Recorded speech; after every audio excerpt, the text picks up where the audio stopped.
Good morning, everyone, and happy Tuesday. I'm here this week to talk about parasites, the internal, external, and intestinal, because I've been reviewing for a big exam that I'm writing, and I thought it would be a good way to educate and review at the same time. So there's only one kind of internal parasite, and that's the heartworm. Most of you guys know what this looks like. They're long white worms that end up in the heart. Most of the pictures they show you is if the heart is open. There's all the worms coming out of it. Some of these are kind of gross. I probably should have warned you. So the heartworm larvae come from mosquito bites.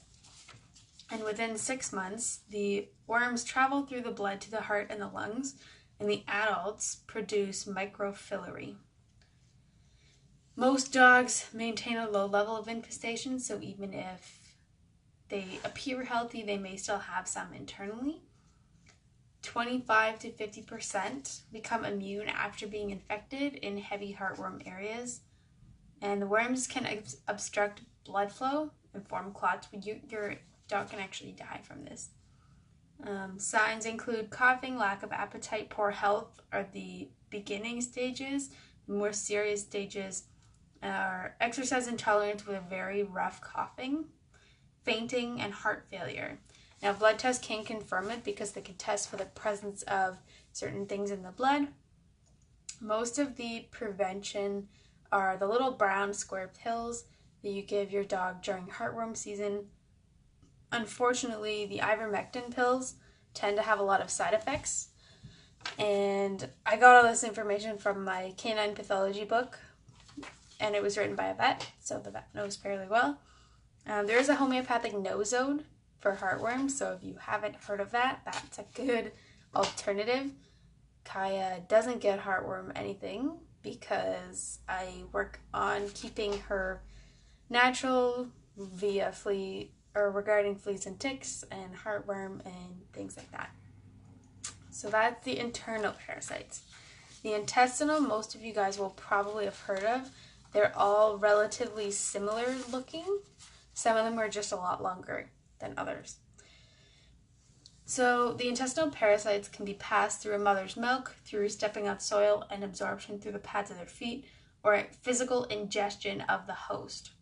Hosts can include fleas, lice, roaches, beetles, rodents, rabbits, fish, etc. Healthy dogs tend to develop immunity, so they don't typically get intestinal parasites. When Kaya was younger, she did get them a few times because the lady we got her from had her on kibble. Now that she's on raw, her digestion is much better. Stress and immunosuppressive drugs can activate the sleeping larvae. So sometimes they can have them for a long time and nothing happens. But as soon as they get stressed, that's when the larvae wake up and they start causing problems. A lot of the dewormers are very toxic. Again, according to the vet in my book. You can identify the type of worm through the stool and use homeopathics. For Kaya, she's had intestinal parasites a few times. We tend to use black walnut because it's an all-natural dewormer. It does smell fairly strong though, so you do have to mix it with either a really smelly treat or something fish-based because they will smell it for sure. Some dewormers are contraindicated, meaning they shouldn't be used for pregnant or lactating females, puppies, or specific herding breeds, which you have to be careful for because it means their body can't metabolize the dewormer properly. So the first type of intestinal parasite is hookworm. They tend to be 1/4 inch to 1/2 inch long. They live in the small intestine and draw blood and fluids. Now, this tends to cause malnutrition and anemia because they're not getting the nutrients that they need because the worms are taking all the nutrients from their food. Signs are bloody or dark diarrhea, pale mucous membranes, which is their gums, basically. So how you test it is you press your finger down on their gums and release it. It should be pink, and the capillary refill time should be very, very short, like within a second or two. If their gums aren't naturally pink, looking for healthy coloration, which is pink is very important. Weight loss and weakness. You tend to have to repeat the dewormer in 1 to 2 weeks because even if you get all the adults, you have to get the next round of larvae that have already been laid. So it's kind of the same way with fleas and lice, that you have to make sure you get all the eggs so that the next generation doesn't come back and you have to start all over again. The second type of intestinal parasite is roundworm, and they live in the the stomach and both intestines. They pass their eggs to the soil, and the ingested larvae hatch in the stomach. So when the dog eats the poop, it goes up to their stomach, and when the adults travel to the lungs, they can be up to 7 inches long. So this is really disgusting, and it can affect a lot of blood passage because if the passages can't close properly because of the roundworm, then you're going to have problems with flow and blood pressure and things like that. They tend to be more active in puppies under 6 months and pregnant females. But doesn't mean you still shouldn't look out for them. The next type of intestinal parasite is tapeworms. Now, these ones tend to be overplayed in movies, but they can actually be from under 1 inch to several feet long. Meaning there could be some that are longer than you, and you would know if you had one because there are a lot of symptoms. The easiest way to tell if your dog has a tapeworm is that there tends to be visible segments in the stool or around their anus.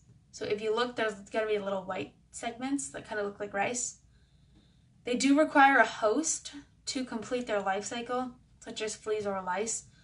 Not all intestinal parasites require a host, such as the previous one, because they can finish their life cycle in the stool, and then when they get ingested, they're adults. The next type of intestinal parasite is whipworm. They can be 2 to 3 inches long. They live at the end of the small intestine and the beginning of the large intestine. They're difficult to diagnose because most intestinal parasites cause basic diarrhea. However, whipworms, there tends to be straining or mucus or blood in the stool. Again, they cause weight loss, anemia, and weakness, so you can tell if they have that round of symptoms, they probably have some type of parasite, and it's best to get their stool tested so that you know what type of intestinal parasite they have. Unfortunately, the eggs of whipworms tend to remain infective, meaning they can infect dogs, for up to 5 years. So you do have to continuously clean. If your dog has an outdoor space where they run around, you have to disinfect the yard a lot and make sure you pick up all their poop because you don't, even when you're out walking, because you don't want to infect other dogs. Another type of intestinal parasite is threadworm. These ones are really tiny. They're 2 millimeters maximum. They live in the small intestine. Their eggs and larvae pass in their feces, and the larvae are the ones that are infectious. They enter the host by ingestion or again through the skin openings or absorption through the pads. The best way to tell if your dog has threadworm is to get the feces examined. This one is the biggest threat to puppies because it causes watery, bloody diarrhea, and they're not getting the nutrition that they need. When the threadworms get to the lungs, it can actually cause pneumonia and serious complications from that. And because threadworms are zoonotic, meaning they pass to humans, the dogs tend to be isolated for an extended period of time to make sure that all the threadworms are gone so that you or other people your dogs interact with don't get threadworm. Moving on to external parasites. These are pretty basic, you know most of these, but I'm going to go through them anyway. Fleas is the first type. They feed on blood and they cause itching, most commonly around the back, groin, tail, and rump. They can cause anemia or death in small dogs and puppies. They're also an intermediate host for tapeworms, so you do have to be careful. These are the longest ones. Dogs can become sensitive to flea saliva, which can cause hair loss, lesions, and pyoderma, which is a bacterial skin disease, which is giant red rashes. They live up to 115 days on a dog, but only up to 2 days off. So if they fall off your dog or they're, brushed off, then they're going to die. The eggs tend to be laid on the dogs. They incubate for 2 to 12 days. They hatch and enter the pupal stage. and that takes either days or months. Adults must find a host within 2 weeks to complete their cycle. The cycle takes from 2 weeks to 350 days. So you have a lot of chance with this one to get rid of them all before they come back. A good way to get rid of fleas in your home is diatomaceous earth. It basically kills the fleas by suffocating them. So if you put it in your dog's bed, in your carpets, everywhere your dog plays, even outside in the garden, and then vacuum up the inside, that will get rid of most of them, but you do have to do it continuously to make sure that you get all the larvae and all the younger generations, because otherwise they'll just keep coming back.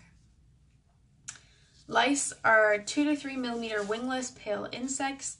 They tend to only be on poorly kept dogs, so if you have a healthy dog that has a healthy coat, you likely don't have to worry about lice, but a lot of street dogs have lice, and they have to be cared for in that way before they get adopted. Biting lice feed on the skin, and sucking lice on the blood. They cause hair loss, protein deficiency, which none of the other ones do, and anemia. There are natural lice and flea insecticides. D-limonene is a pretty common one, but there are also homeopathics that can increase your pet's resistance to lice. Moving on to mites. There are a few different types of mange caused by mites. The first is walking mange. It's most common in young pups in crowded conditions, so kennels, rescues, things like that.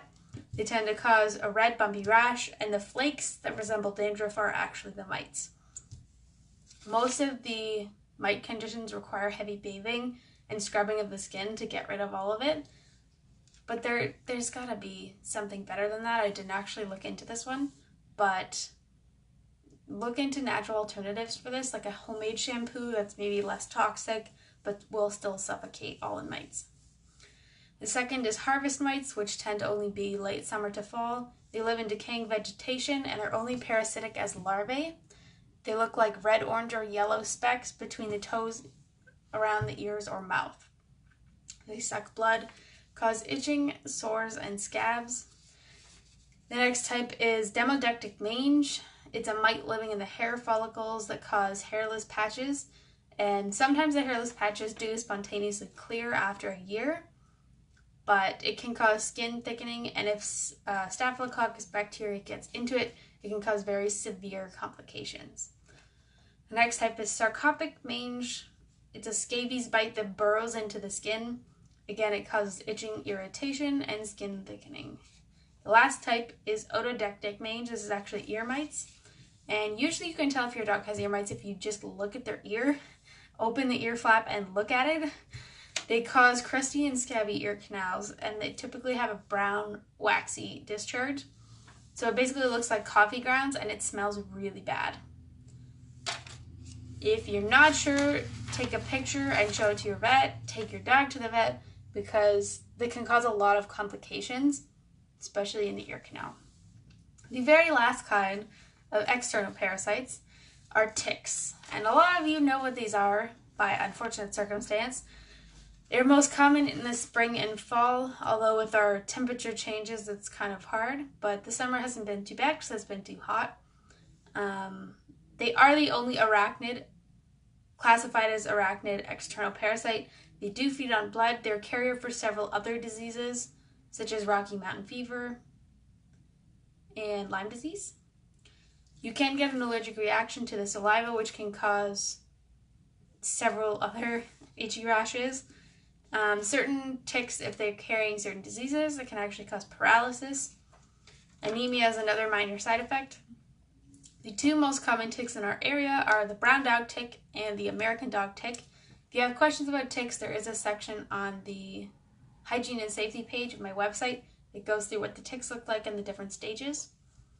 There are 4 different stages: the egg, the 6-leg larva, the 8-leg nymph, and the adult. They most commonly tend to be around the head, neck, ears, and feet. When Kaya had hers, she got bit by one once. It was right behind her ear flap, and we got her tested after, and she's clear, but it was not a happy time. How they work: the ticks latch, and when they feed, they suck the blood, and that's when the if they are carrying a disease, that's when that gets passed through. They mate and they drop off to lay their eggs. Now, what you can do to prevent against ticks other than using some type of spray, there's a lot of essential oil-based tick sprays, but you have to comb your dog's hair after you take them in the long grass to make sure that there's none there. If you find some and you know how to remove them immediately, and make sure your dog gets their blood tested, because you want to make sure that if they get something, you caught it right away, because that way you can handle it better. But that is all I have to say about parasites. I know that's a lot of information, but if you have any questions about it, or you found something on your pet and you want to know what it is, my suggestion is take it to the vet, because a lot of them look really similar, and it's good to know the differences. So that was rather disgusting, but I hope you have a lovely week, and I will be back next week to talk about the unfortunate back to school, because nobody wants to hear those words when it's the middle of August, but somebody has to do it. I'll see you next week.